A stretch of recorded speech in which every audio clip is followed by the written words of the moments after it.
I just heard shots ring out and then got shot at. So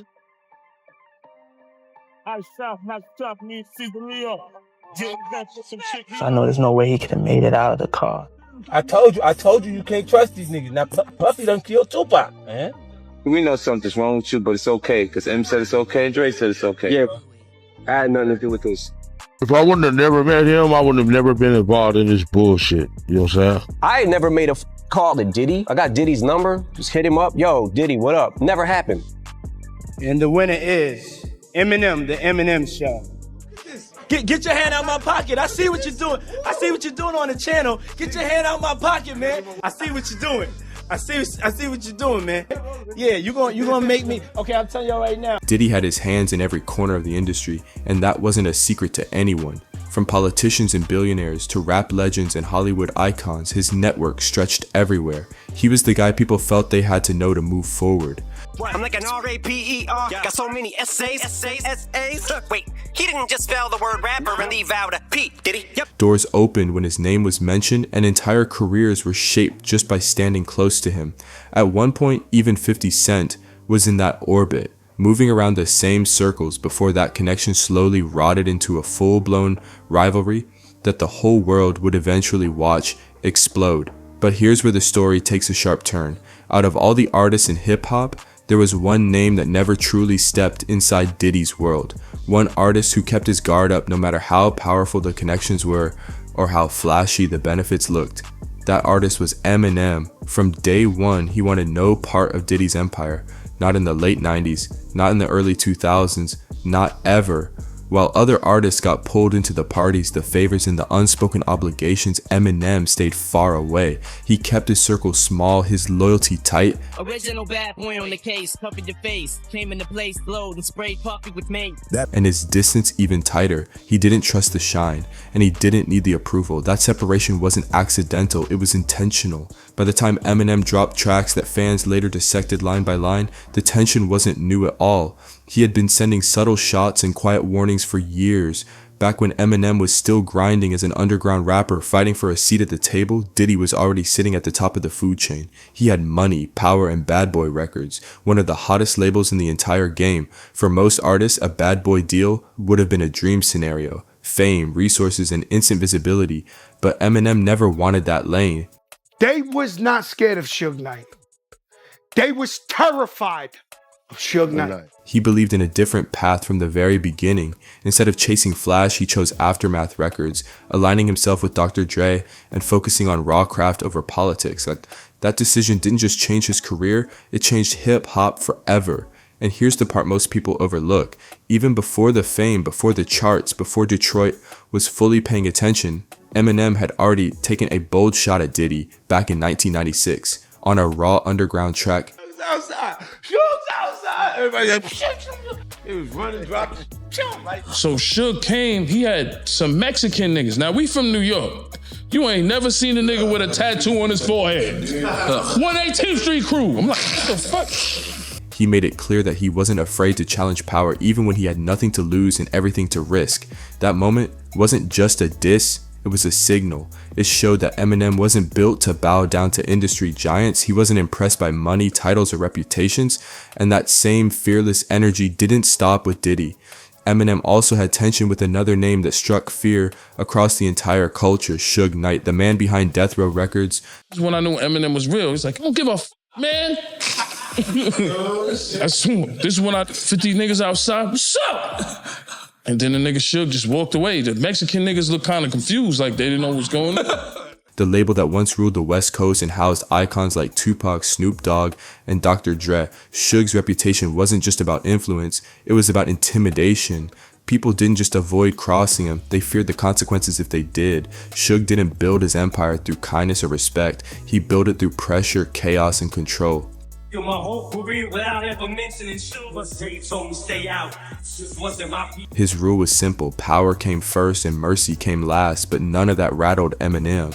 That fearless attitude became impossible to ignore during a wild moment on the set of 50 Cent's Suge responsible for the deaths of the two greatest rappers to ever grace the face of this planet. into club video, Suge Knight unexpectedly pulled up with a heavy presence, making it very clear that he still believed he owned fear itself. The atmosphere shifted instantly, everyone felt it, but Eminem didn't freeze, didn't hide, and didn't let security take the lead. Instead, he stepped forward himself, calm, steady, and unshaken. While others felt the tension tightening, Eminem stood his ground like none of it mattered. That moment became legendary for a reason. It proved something most people already suspected. Eminem wasn't scared of reputations, he wasn't scared of power, and he definitely wasn't scared of men who relied on fear to stay relevant. After that face-off, Is it because you love me that y'all expect so much of me? You little groupie bitch, get off me, go fuck Puffy. Eminem didn't just move on quietly, he went straight back to the studio and recorded a diss track aimed directly at Suge Knight.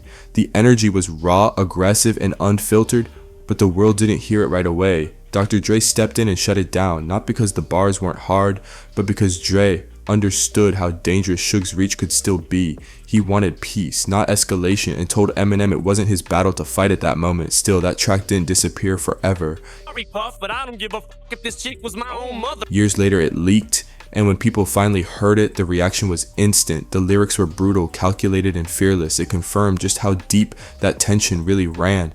And when you step back and look at the full picture, one question becomes impossible to ignore. If Eminem had the nerve to stare down Suge Knight, one of the most feared figures hip-hop has ever known, why would he ever be intimidated by Diddy? The answer is simple, he wouldn't. And that's exactly why Eminem kept his distance from Diddy's world from the very beginning. That's the real question right there. And it's one people still argue about to this day. When you step back and look at everything Puff had his name attached to over the years, it becomes genuinely hard to measure who actually held more power or who posed the bigger threat. Suge Knight had that raw street reputation, the kind that made rooms go silent when he walked in. But Diddy played a completely different game, one that lived inside the industry itself, pulling strings quietly, influencing decisions, and moving pieces without ever needing to raise his voice. And when you compare those two worlds, the fear versus the influence, it starts getting uncomfortable fast. One ruled through intimidation, the other through access and leverage. Both styles were dangerous in their own ways, and Eminem was watching all of it very closely from the outside. And the winner is Eminem, the Eminem Show. But Eminem wasn't finished making his stance clear. By the time the year 2000 rolled around and the Marshall Mathers LP dropped, he aimed right back at Diddy once again. The line itself wasn't the most aggressive thing Eminem ever wrote, but that wasn't the point. It carried intention. It was a reminder that he wasn't backing off, wasn't softening his stance, and definitely wasn't playing nice with hip-hop's elite. Eminem never needed to scream to be heard. His words landed because of who he was and what he represented. Even a subtle jab from him felt heavy because everyone knew it was deliberate. It sent the message that just because someone sat at the top of the industry didn't mean they were untouchable. Then things escalated further. Eminem followed up with another line that pushed boundaries even harder. This time, he referenced Diddy's relationship with Jennifer Lopez, and the tone shifted immediately. It wasn't playful, it wasn't light, and it wasn't designed to get laughs. It was uncomfortable by design, meant to shock listeners and force reactions. That bar made people stop mid-track. Fans replayed it, debated it, and questioned how far Eminem was willing to go. It showed that when he decided to target someone, he didn't limit himself to surface-level shots. He was willing to cross into territory most artists avoided entirely. And then came another line, darker, more twisted, and intentionally provocative. The lyric hit people sideways, mixing shock value with grim humor in a way only Eminem could pull off. I told you you can't trust these niggas. Now Puffy done killed Tupac, man. It was one of those moments where listeners didn't know whether to laugh or wince, but either way the message landed. What made it even louder was the silence that followed. Diddy didn't respond publicly at all. No diss track, no interview shots, no clever clapback, nothing. That silence spoke volumes. Counts the day you put out a hits, the day Diddy admits that he put the hit out, they got Pac killed. Because while the words might have sounded outrageous, it was clear they weren't taken lightly.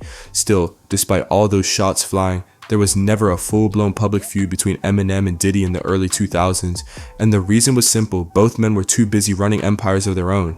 Eminem was at the peak of his dominance, dropping multi-platinum albums, breaking records, and reshaping hip-hop under Dr. Dre's guidance. Every release felt like an event and his influence was undeniable. At the same time, Diddy was expanding Bad Boy even further, constantly reinventing himself, shifting names, images, and business strategies to stay ahead of the curve. Their worlds existed side by side without fully colliding. When they crossed paths, it was usually at award shows or massive industry events where both were treated like royalty. On the surface, everything looked respectful, polished, and professional. Puff said it's in his hands, and he said, I can say it. And that's the end of that. Have fun with that one. He said, there's nothing to say about it. One of the most telling moments came in 2003. Diddy actually handed Eminem a Grammy for Best Rap Album. The crowd cheered, cameras flashed, and history was made on stage. But if you look closely, the energy between them felt stiff. The smiles didn't quite reach the eyes. There was a quiet tension in the air that couldn't be ignored. It felt like both men knew there was a long, complicated history sitting just beneath the surface. Old lines, old shots, and unspoken boundaries all hanging in the space between them. That moment summed it all up perfectly. No open war, no public explosion, just two giants standing face to face, fully aware of what had been said. Now let's talk some hip hop shit, man. I want to talk to Puff right now. Yes. Now it was this documentary that claimed, which we know wasn't true. Yeah. Check this out. We don't talk about things that are nonsense. We don't even entertain nonsense, my brother. So we're not even going to go there, with all due respect. But I appreciate you as a journalist asking. All right. Thank you. What had been implied and what had never been addressed. And that tension never really disappeared. It just stayed dormant, waiting for the right moment to resurface. The moment sealed it. Eminem stood on that stage, took the award, and the message was loud without a single extra word. This wasn't just another trophy, it was confirmation that he had fully taken over the era. And what makes it even more interesting is that Diddy himself had always acknowledged Eminem's talent, no matter how much tension hovered in the background. Back in a 2003 Rolling Stone interview, They never made a call to Diddy, really? I got Diddy's number, just hit him up. Yo, Diddy, what up?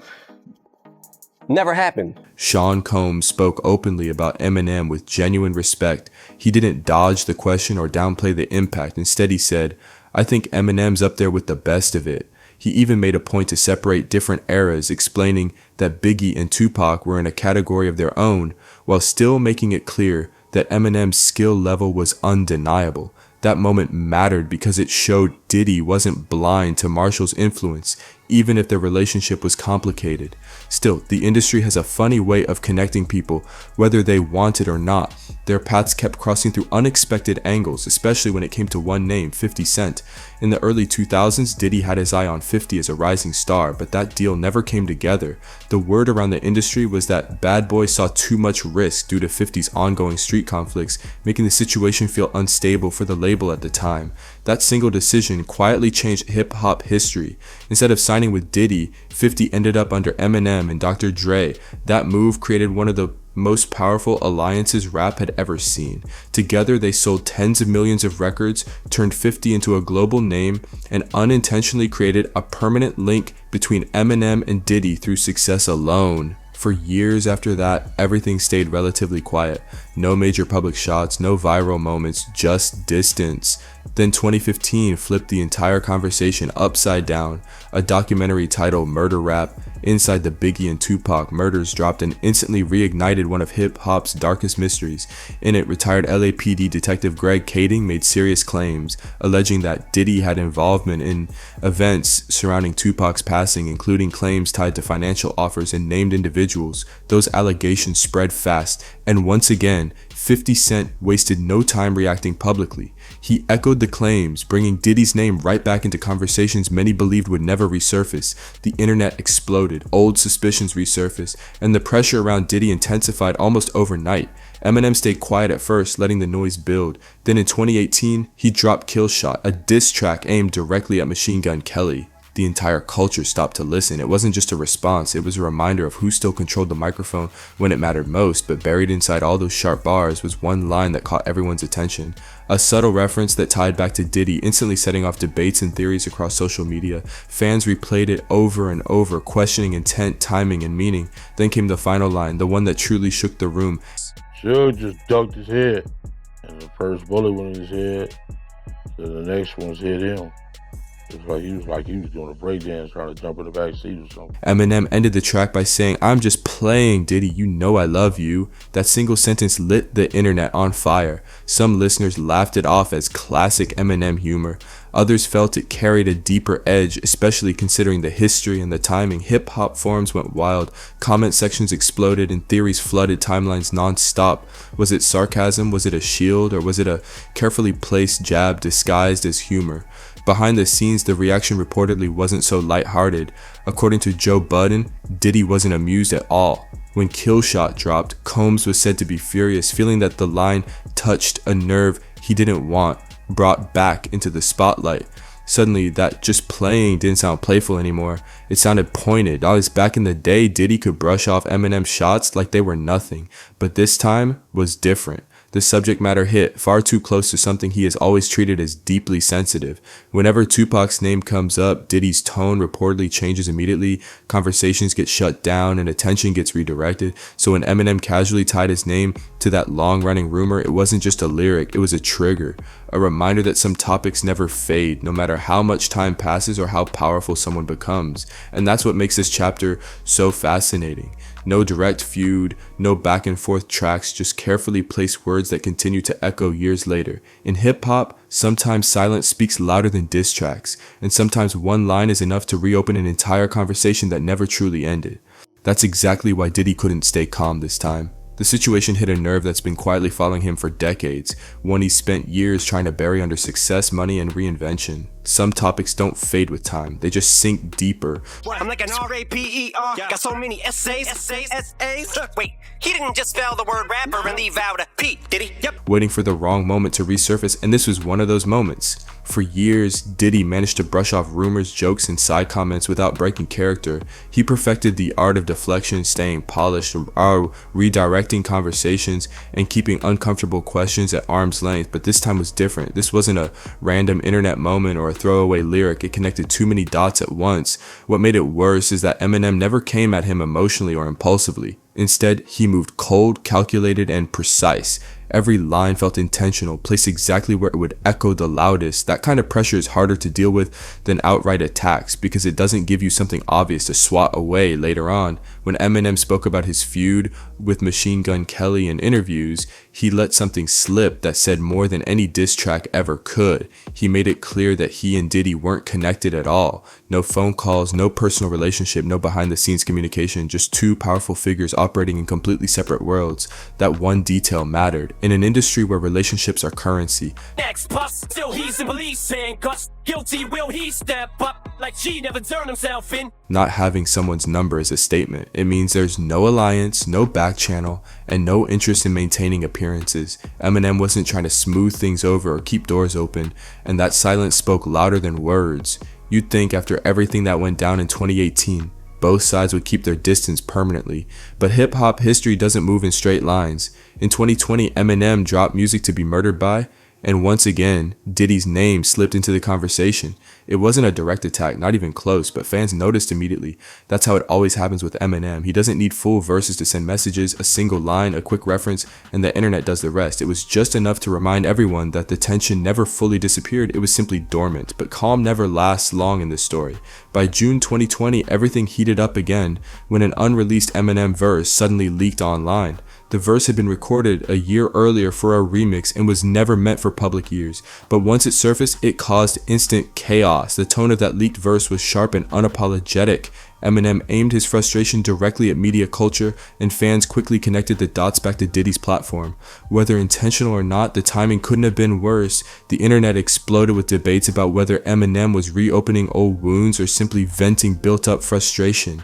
Less than a day later, Eminem stepped in and shut things down himself. He addressed the situation directly, explaining that the verse came from a heated moment and wasn't intended to be released. He clarified that he respected the platform involved and had no interest in escalating anything further.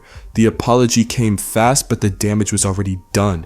Conversations were already in motion. Fans weren't asking if tension existed anymore. They were asking how deep it really went.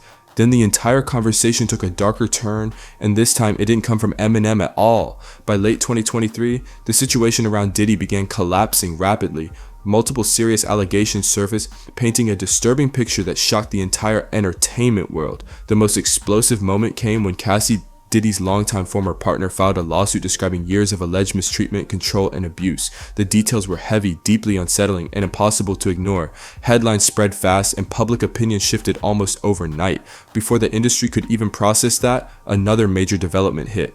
Keith D, a name long connected to speculation around Tupac's murder, was arrested. What made the situation even more surreal was the fact that he had previously spoken openly online, discussing his past and referencing Diddy in ways that reignited decades-old questions. Those events sent shockwaves through hip-hop culture. Conversations people thought were permanently buried suddenly came rushing back to the surface. Old rumors, theories, and whispers returned with renewed intensity, and Diddy's name was once again at the center of it all. Riding that wave of chaos, Eminem returned louder than ever. He dropped the death of Slim Shady, and this time there was no subtlety. On multiple tracks, his writing carried sharp undertones that fans immediately linked back to everything unfolding in real time. While a song in particular caught everyone's attention, the lyrics sounded playful on the surface, but underneath were layers that felt deliberate and pointed. Fans dissected every word, searching for hidden meanings, references, and callbacks to long-running controversies. Another track took things even darker. Eminem referenced public footage tied to Diddy's alleged behavior, pulling headlines straight into his lyrics. It wasn't exaggerated or dramatized, it was raw, brief, and devastating. That single reference hit harder than entire verses because it reflected how far Diddy's image had fallen. But the coldest moment came on Fuel. That track didn't feel like commentary, it felt like a statement. Eminem went all in, dropping layered wordplay that left listeners stunned. The bars were calculated, sharp, and impossible to misunderstand.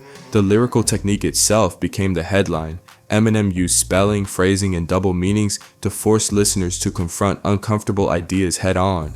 It wasn't shock for shock's sake, it was surgical. Every line felt like it was designed to reopen conversations the industry spent decades avoiding. Then came the lines that truly shook the culture. Eminem referenced both Biggie and Tupac, acknowledging the tragedy of their losses while tying them back to long-running speculation. Most artists would never touch that subject directly, but Eminem didn't hesitate. When the Fuel remix dropped, the pressure intensified. He pushed the narrative even further, connecting dots that fans had whispered about for years but rarely heard spoken aloud. The internet erupted, clips spread, forums exploded, and debates reignited across the culture. At that point, it was clear this wasn't accidental. Eminem wasn't poking for attention. He was choosing his words carefully, fully aware of the weight they carried. After everything said on the death of Slim Shady, one thing became undeniable. Eminem and Diddy were not on friendly terms. There was no quiet understanding, no behind-the-scenes truce, and no shared respect left to protect. Eminem's loyalty has always been clear. His circle has remained tight, and his alignment has never shifted, and that alignment does not include Diddy. At the same time, Diddy appeared to be taking all of this personally. Following 50 Cent's documentary exposing old industry dynamics, Diddy reportedly sent funeral flowers, a move that many saw as symbolic rather than kind. It didn't feel like peace, it felt like tension, delivered without words. All of this leads to one unavoidable conclusion. Eminem has never been afraid of power. Whether it was Suge Knight in the early days or Diddy now, Marshall Mathers has always confronted influence head on. No hesitation, no fear, no retreat. And that's what makes this story so wild. This isn't just about lyrics or diss tracks, it's about long memories, unresolved histories, and the moment when silence finally breaks. If you thought this chapter was intense, just wait. The next part goes even deeper, exposing connections you probably never expected and people you didn't even realize were part of the story. Make sure to like this video if you found this breakdown valuable, subscribe for more deep dives into hip-hop's most controversial moments, and turn on notifications so you don't miss what's coming next. And now I want to hear from you. What's your take on the situation between Eminem and Diddy? Do you think this is just lyrical warfare, or is there real tension hiding behind the bars? Drop your thoughts in the comments, and remember, the best, most thoughtful comments will get pinned.